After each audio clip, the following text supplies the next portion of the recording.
Ben Spicer, joined by Kevin Colley. You know who Kevin is, Sports Information Director here at Shawnee State. You might be wondering, who the heck am I? Well, I'm the Athletics Media Coordinator here at Shawnee State. So if you're an athlete or a Shawnee State fan, you'll be seeing a lot of the two of us here over the future ahead. So excited to be working back alongside with Kevin. Kevin was actually my first boss when I started my sports media career. He's my sports editor at the Portsmouth Daily Times. So been fun to see him grow in his career field, to be a part of his journey, and excited to be reunited with him and talking a little Shawnee State sports. And we're going to talk about several different ones, not just basketball. Basketball is going to lead off the show, but we're also going to talk about some swimming and bowling as well on this episode. It's a packed episode, so glad you guys are joining us. Make sure you hit that like button, subscribe to the YouTube channel if you haven't already. We've got plenty of videos and content over the last month and more in the works, more ahead as winter sports start to wind down, conference tournaments coming up, and spring sports are rapidly approaching. I was talking to Coach Rob on the way up here, and he was saying that they have a scrimmage this weekend against Union. So yes, they do. They're ramping up. They're getting ready. I know the softball team, track teams, and all those spring sports are getting ready as well. But we're going to talk a little bit about winter sports on this episode. We're also going to have an episode coming out next week where we recap the fall sports season. We wanted to show them some love too. Some months to go before that gets started, so I kind of wanted to look back, reflect a little bit. But today we're going to start with basketball, women's basketball, and the Bears are 16-4 on the season. Got a big road swing coming up this weekend along with the men's team. But tell us a little bit about the women's basketball team, who's receiving votes in the NAIA Top 25. Right, Ben, you've seen them play in 16-4, 7-1 in the River States Conference, tied with Rio Grande for first in the East, and have that tiebreaker currently as they have the head-to-head.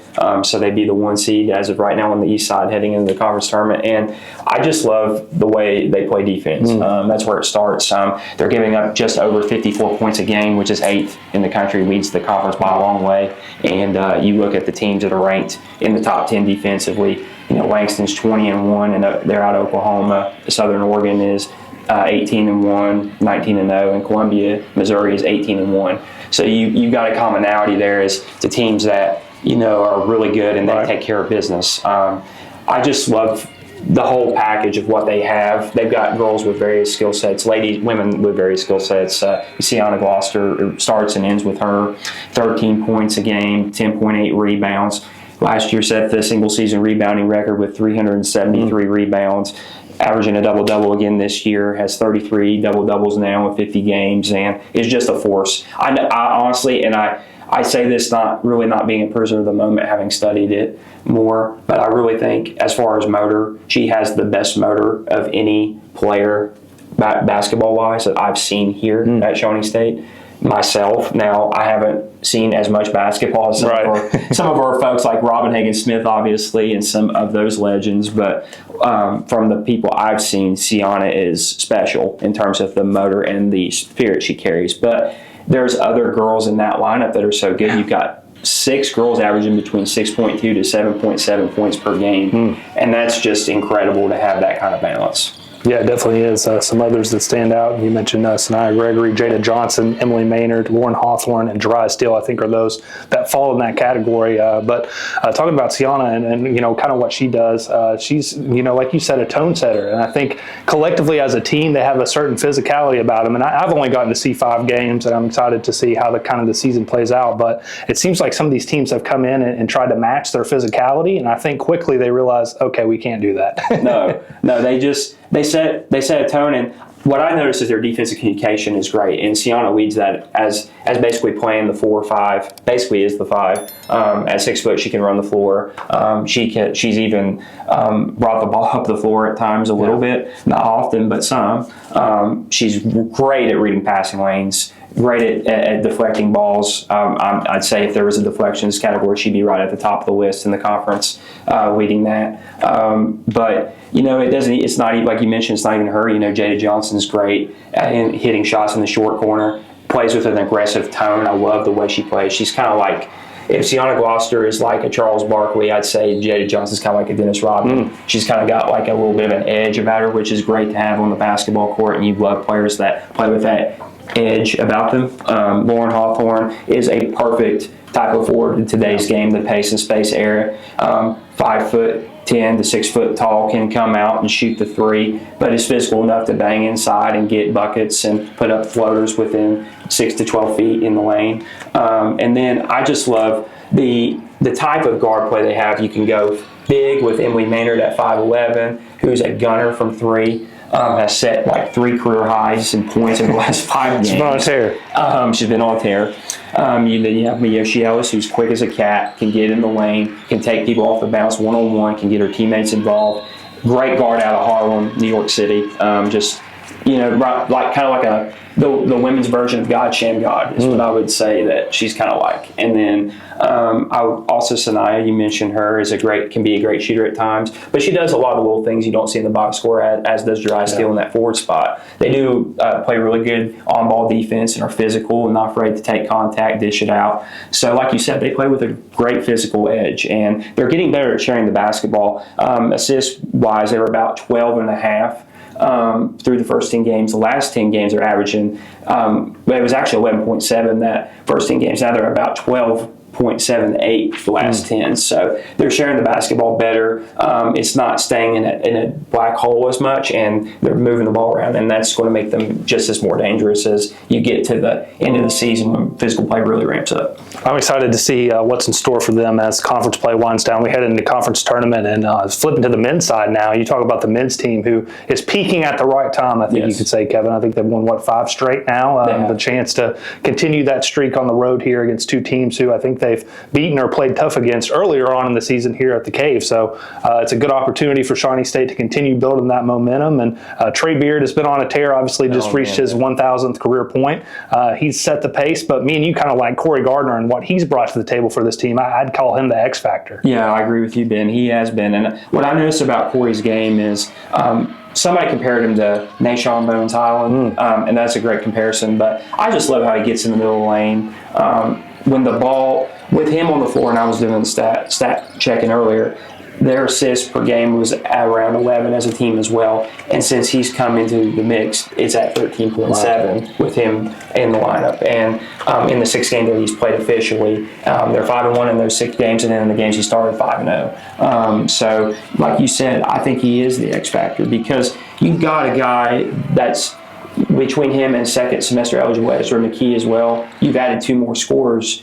So now you've got, between the guys that you had Trey Beard, AJ Belton, Marcos Vasquez, that were very consistent, between Trey scoring 20 points a game, AJ to Marcos adding between 8 to 12, and Donovan Lovelace adding between 13 to 17 a game. Now you've got 2 more scorers, but with Corey, you've got a third guy that can distribute, because Marcos and Trey have been consistently averaging about 3 to 4 assists per game, but you need a third distributor, I think, to get your assist counts up to be a great basketball team and have a hope of being that.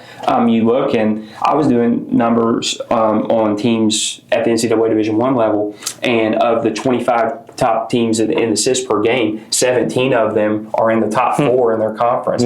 25, all 25 of them are at least 5 games over 500, and 13 of those 17 are in the top 4 of their conference. So when you want to be a great team, defense is definitely going to be a part of your mentality. It always has to be as a team, but so does passing and keeping the ball hopping, because again, in pace and space era, you've got to have the ball continue to move. There's so many different guys that have versatile score sets now, and Corey is not only a guy with a versatile score set, but he, like Trey and Marcos, look to get other guys involved and very unselfish. And he said on multiple occasions, he's got a semester of basketball left. He just wants to win, and it shows with his play on 100%. Yeah, absolutely. Let's talk a little bit about Trey, because not only is he a phenomenal scorer, but he's efficient too. Like, you don't see him just chucking up random shots, just trying to get points. When he shoots, it's a good shot most of the time. So I think you have to kind of talk about that. And I think he has a record that he's approaching at the free throw line as well. So not only, is he consistent from the floor percentage-wise, but he's also getting it done at the free throw line. Not a guy you want to foul at the end of the game or at any point of the game, because he's going to make you pay.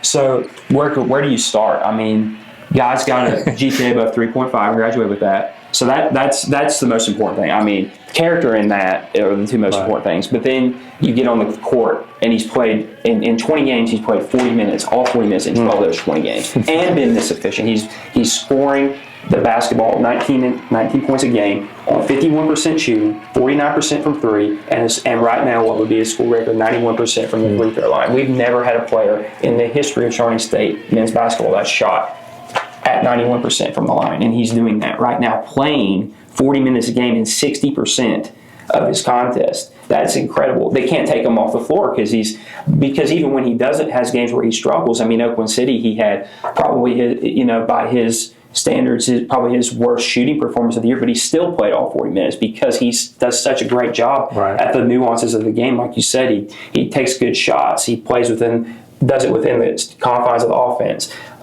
When it's time for him to take the game over, he'll do that. But when it's time for him to defer to teammates, he will do that. He's just a great leader. He just wants to win. It shows. I mean, he's won 96 games here now. Yeah. I mean, that's incredible. I don't care. I mean, even though he's a fifth-year guy, I mean, you look at, he's definitely going to be on track to be over 20 wins a year for a 5-year career. I mean, that's saying a lot about any individual because he's played with basically 3 different sets of teammates now, between Coach Thomas and Coach Hunter now, and the transfer portal, how that's affected college basketball. You know, that says a lot about him and his leadership components, what he brings to the team. I know, he definitely has his eyes set on bigger things from playing with the ball, but man, he can be a coach too. Like he's definitely what you call a COF, a coach on the floor, because he's got the whole package beyond even scoring. He's just a great leader and a great IQ guy. I want to talk about 2 other guys, and then we'll move on and talk a little bit about the men's and women's swim programs. But Donovan Lovelace and Ezra McKee as well. You talk about today's basketball, modern basketball. Those are guys who fit that description, fit that void as well. They're 4s or 5s, maybe when you look at the stat sheet, but they're guys who can stretch the floor. Ezra had 3 or 4 threes, if not more than that, a couple games ago. I was talking to him before the game. I said, hey, get me a dunk today. He got me 2. So he was a guy who was really getting it done. And those are guys who can stretch the floor, bang with you inside, get those tough rebounds, but also stretch the floor and shoot the ball well from deep too. Right. And what's great about them is they have so much potential to grow. They're still very much could grow into their bodies. Yeah. I mean, Donovan Lovelace is 6'9", but he's only about 210, 215. And he's a guy that fits right in that mold of guys that Coach Hunter has recruited in the past that have gone on to outstanding careers here, like the Justin Johnsons, the E.J. Onus, who he ended up winning the national championship here. Justin helped set the culture and the standard for that partially.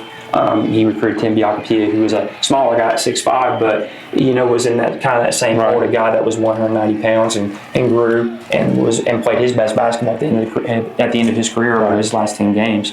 So Donovan's another guy that can be that. You just got to continue hitting the weight room and continue growing into his body.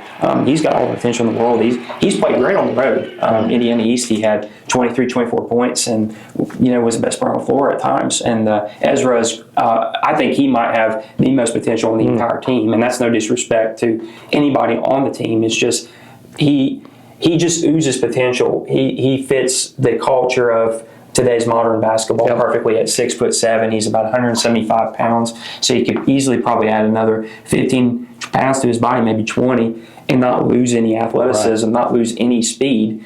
And he's got pops. He's got shooting ability. Was great at what we call Tri-C, Cuyahoga Community College in Cleveland last year. Got a great backstory. His brother and him at Wooster High School were both football and basketball players, and Micah and Ezra tore it up at Wooster, and now they're here, or Ezra's here, and Ezra's doing great things here and has the potential to be, a great player. Possibly, maybe he'll be rewriting record books himself if he improves.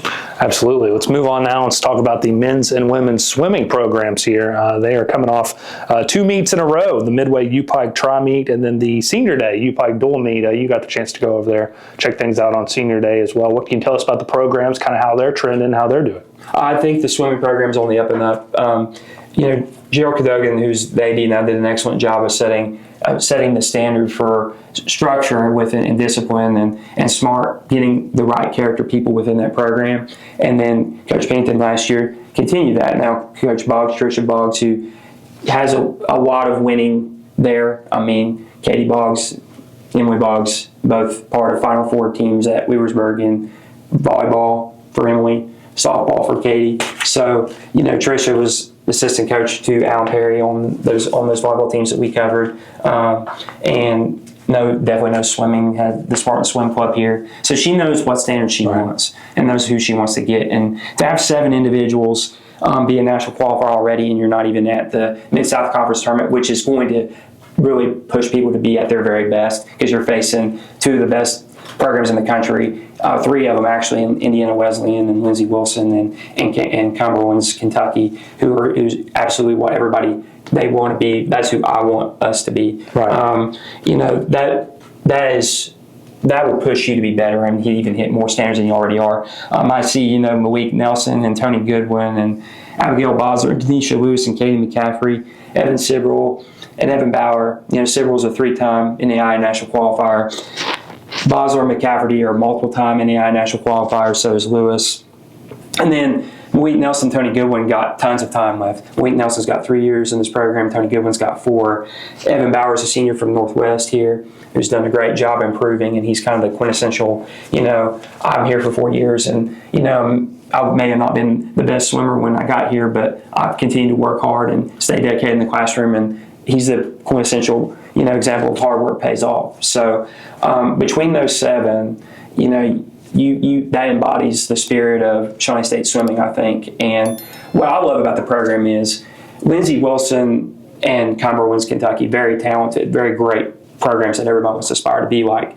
At Shawnee State, where there's about 24 swimmers, you've got an ability to compete in 3 or 4 different events and set standards in 3 or 4 different events where because of how many swimmers are at Lindsey Wilson and Cumberland's, you may not have the opportunity to compete in as many events. And that's not a knock on their programs. It's just the opportunities there at Shawnee State to get that run, and these 7 individuals are taking advantage of that and have not only embraced that but gotten better, and that's a credit to them, Coach Boggs, and then the climate with their teammates and around the program. Best of luck to them as the season moves forward. Excited to see what the future holds for the men's and women's swim programs here at Shawnee State. Before we wrap up our first edition of Bear Bites, we want to talk a little bit about bowling. Bowling had a big win at the Greater Pittsburgh Collegiate Classic and the Western Pennsylvania Baker Classic. So what's going on with the bowling program? So bowling is doing a terrific job. Brian and Janie Sturgill have done an excellent job building that program from the ground up. They've been with the program since 2017, recruiting and trying to get individuals from the tri-state area mainly, but then they'll hit Webb in Ohio, and they'll hit greater Cincinnati area, and they'll go to parts of Columbus and get some really, really quality bowlers. They even went to Maryland and North Carolina and got 2 men's bowlers who've been very impactful already. So they've expanded and broadened the area that they've recruited from a little bit. But they're great people. They're serious. Every kid in their program goes to class, does the right things. And they won't tolerate, people that aren't disciplined and aren't going to follow what they have laid down. And it shows in the results. Sam Clay's averaging 207 right now on the lanes this year, and 300's a perfect game. So the bowl 207 is tremendous. That's a school record right now for in a single season. So shout out to Sam Clay. That's a local guy from Huntington, West Virginia. Played basketball for the Highlanders and couldn't even bowl because Huntington didn't have a bowling team. So he went around the state and other states to bowl and got experience that way. Wow. And now he's made a career out of it at Shawnee State. Found him late in the process. They got him signed, and here he is, the best bowler on the team right now at 207 average. Awesome. So that says a lot about his resiliency and his parents and the support that he's had. And they've got a great, all the way down 1 through 7, they've got a great list. I could go on and on about the guys they have there, but Sam is a lone senior, the guy that has been consistently in that top 1 or 2 throughout. So shout out to him, for providing that leadership. And then on the women's side, the main 2 there, Hannah Rearick was a person that graduated, and we wish her the best. She's from Lebanon, Ohio, was kind of carrying them earlier in the season. Since she's graduated, Honesty Evans, a freshman from Washington Courthouse, has stepped into that role and has been really huge as she's taken the next step, averaging a 183. And then Olivia Bittner's right around that same average of 180, 185. And she's a senior from Cincinnati, from Mercy McAuley High School, doing a great job. carrying that program as a senior that's been in the program for 4 years and has been a consistent leader, is always helping out with odds and ends, especially with Office of Development and different events and things like that on campus. So shout out to both of them. They've really stepped up. And I think the women's bowling program is really young. Even though Olivia graduates, they're going to be able to continue building in the years to come. Well, it's an exciting time to be a Shawnee State Bear. That's what I've gathered from our conversation today, Kevin. So if you enjoyed our first edition of Bear Bites, make sure you hit that like button. We'll see you back next week as we recap fall sports here. It was a great fall sports season. We'll talk about it next time right here on Bear Bites. For Kevin Colley, I'm Ben Spicer. Thanks for joining us.